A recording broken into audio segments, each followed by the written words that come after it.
Hello students, you can see here part 3 of metals and non-metals.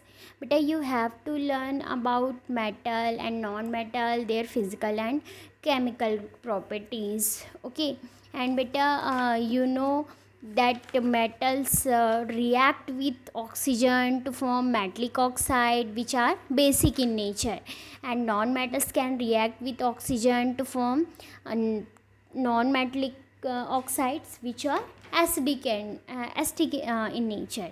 Today we have to learn reaction of metals and non-metals with acids and bases. Okay, what happen when metals and non-metal react with acid or base? बेटा हमको ये देखना है जो metals होते हैं और non metals होते हैं वो एसिड से क्या रिएक्शन करवाते हैं और बेस से क्या रिएक्शन करवाते हैं। HCl, तो ये क्या है यहाँ पे, ये HCl क्या होता है, सल्फ्यूरिक एसिड होता है। और यहाँ पे क्या है, NaOH, ये सोडियम हाइड्रोक्साइड, ये क्या है, बेस है। तो हमको ये देखना है इस एसिड का रिएक्शन मेटल और नॉन मेटल के साथ क्या होता है और इस बेस का reaction metal and non metal के साथ क्या होता है। What happens when non metals react with acid, हमको ये देखना है जब नॉन मेटल का एसिड के साथ रिएक्शन होता है तो क्या होता है।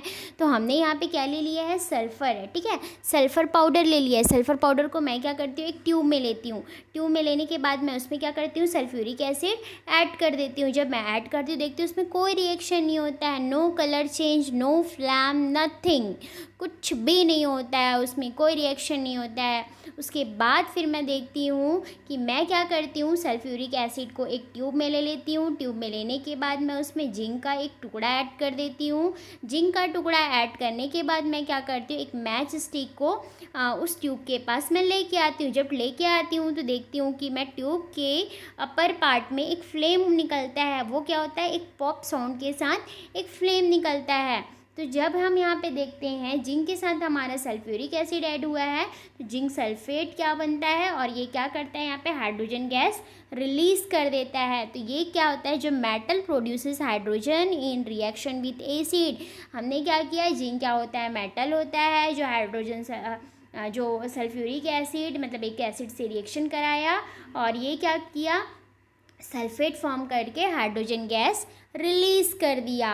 उसके बाद हम देखते हैं बेटा सोडियम हाइड्रोक्साइड, ये क्या होता है, बेस होता है। मैंने इसका सॉल्यूशन बना लिया। सॉल्यूशन बनाने के बाद इसमें मैंने क्या कर लिया, एल्यूमिनियम ऐड कर लिया। एल्यूमिनियम ऐड करने के बाद फिर से मैं देखती हूँ कि यहाँ पे भी क्या हो जाता है, हाइड्रोजन गैस रिलीज़ होता है।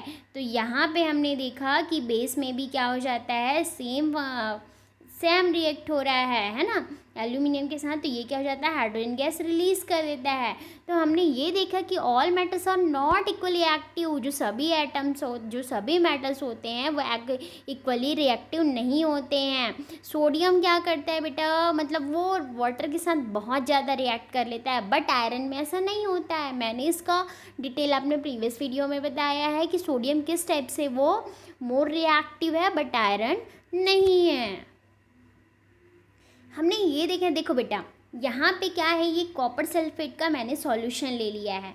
उसके बाद मैं इसमें क्या कर देती हूँ, जिंक को ऐड कर देती हूँ। मुझे ये बताना है more reactive metal can replace a less reactive metal in its compound. Okay, जो ज़्यादा रिएक्टिव मेटल होते हैं वो लेस रिएक्टिव मेटल को कैसे रिप्लेस कर देते हैं। तो कॉपर सल्फेट का सॉल्यूशन लिया है, उसके बाद मैंने इसमें क्या कर लिया है, जिंक ऐड किया है। जब जिंक ऐड करने के बाद मैं देखती हूँ कि यहाँ पे ये क्या बन जाता है, जिंक सल्फेट का फॉर्म बन जाता है। ये जिंक क्या कर देता है, कॉपर के ये क्या कर लेता है, SO4 से रिएक्ट कर लेता है और इस कॉपर को यहाँ पे ये क्या कर लिया है, डिस्प्लेस कर दिया है। मैंने ये देखा था, हमने कॉपर सल्फेट का सॉल्यूशन था, इसमें जिंक ऐड किया हुआ था, बट यहाँ पे अब सिर्फ क्या बच रहा है, ओनली कॉपर बच रहा है।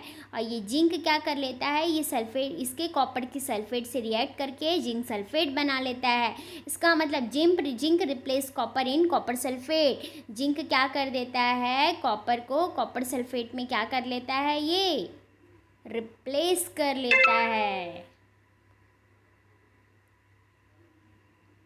उसके बाद फिर मैंने क्या कर लिया, जिंक सल्फेट का सॉल्यूशन लिया और इसमें फिर मैं क्या कर देती हूँ, एक मैं आयरन का मैं क्या कर लेती हूँ, मैं रॉड ले लेती हूँ। मैं एक आयरन का ये क्या कर रहता है, ये आयरन की कील है जिसको मैं डालती हूँ। तो मैं देखती हूँ कि क्या करती हूँ कि कोई रिएक्ट नहीं होता है। आयरन क्या करता है, कांट रिप्लेस जिंक, रिप्लेस नहीं कर पाता है। क्यों?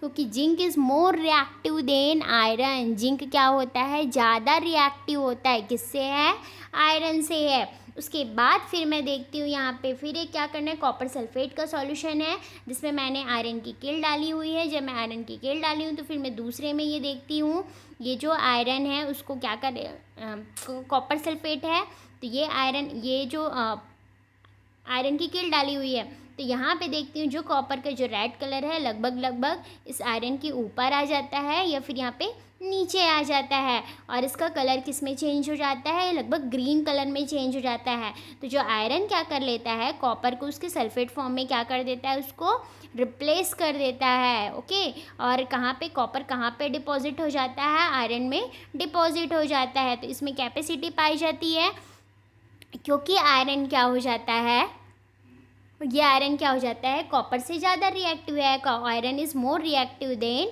कॉपर। तो क्या हो जाता है, आयरन किसको रिप्लेस कर देता है, कॉपर को किस में रिप्लेस किया, कॉपर सल्फेट के फॉर्म में। उसके बाद बेटा आप देखो देखो जिंक क्या किया था, zinc replace copper in copper sulphate form में and zinc more reactive than copper and iron replace copper in copper sulphate, iron more reactive than copper. मतलब जिंक क्या करता है, कॉपर को रिएक्ट कर देता है कॉपर सल्फेट फॉर्म में। तो ये क्या कर लेता है, zinc more reactive than copper and iron क्या कर देता है, copper zinc iron replaces copper in copper sulphate form, iron more reactive than copper. उसके बाद हम देखते हैं जिंक क्या होता है, more reactive than iron and iron more reactive than copper. That's clear बेटा।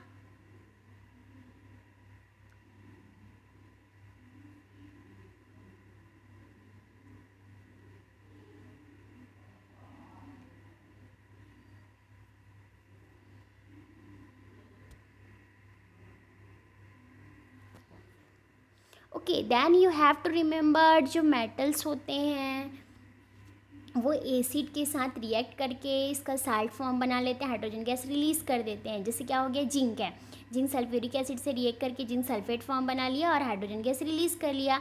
But generally non dry metal क्या हो जाते हैं, एसिड के साथ कोई रिएक्शन नहीं देते हैं। और उसके बाद जो कुछ मेटल्स होते हैं वो बेस के साथ रिएक्ट करके हाइड्रोजन गैस रिलीज़ कर देते हैं and more reactive metals displace less reactive. जो ज़्यादा रिएक्टिव होते हैं वो अपने कम रिएक्टिव वाले को डिस्प्लेस कर देते हैं उनके एक्वा सॉल्यूशन में। और reaction of non metals with basis, और जो बेसिस का जो नॉन मेटल्स रिएक्शन है वो बहुत ज़्यादा कॉम्प्लेक्स है जिसके लिए हम नेक्स्ट वीडियो में नेक्स्ट क्लास में हम क्या करेंगे, इसके बारे में हम रीड करेंगे। So beta, thanks for listening me and please like, share and subscribe my channel. And you have problem in this video, you have question, so please you can send in comment box.